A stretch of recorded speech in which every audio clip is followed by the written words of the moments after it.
I'd love to have my colleague from Wildflower come and share a little bit more about what the support looks like.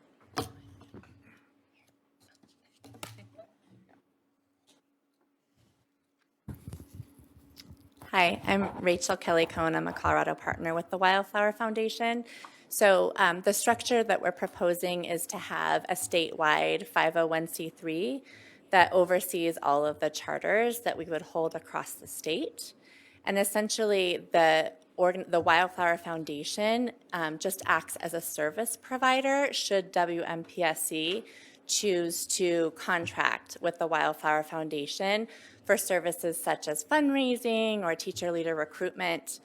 In these early stages, we're essentially providing support to Emma and Georgie as founding teacher leaders.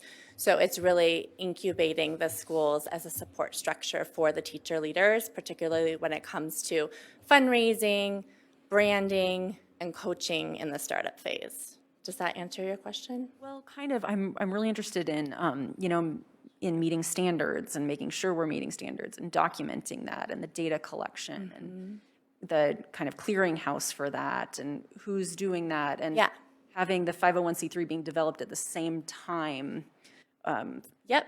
So there is a charter-wide staff for WMPSC that will include our iteration of an executive director called a shared services partner. We'll also have an operations partner. We'll also have a social worker, a psychologist. So we provide the wraparound services to the teacher leaders who are responsible for both teaching full-time and administering their schools, but they're micro schools, and there are 2 of them. So they then get that support from the charter-wide staff. And is that structure in place yet? You were saying will, as in future tense? Well, we're not going to make those hires until we know we have the charters. So we're waiting for the charters to be approved while we are doing our sourcing of those staff members.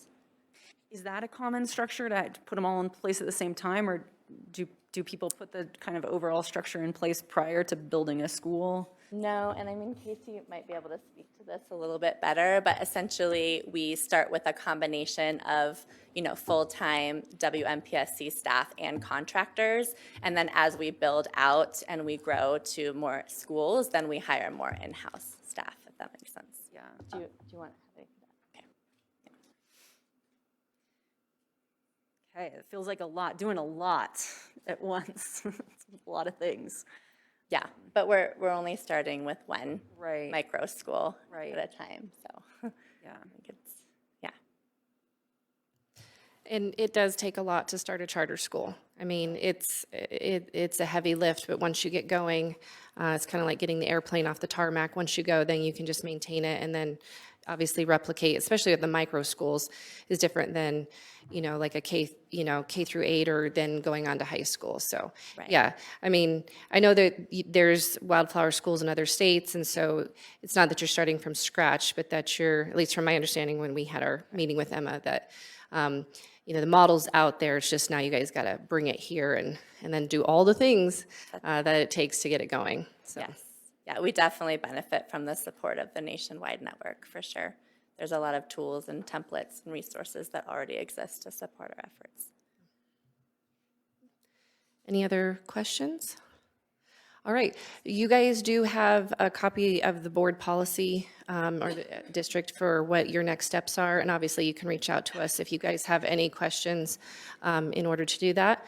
And so we'll look forward to just seeing the other information that comes from you all, and I'm guessing we'll probably have some public comment this evening as well, which we'll look forward to. So anybody, anything else you'd like to add? All right, well, thank you guys very much for your presentation.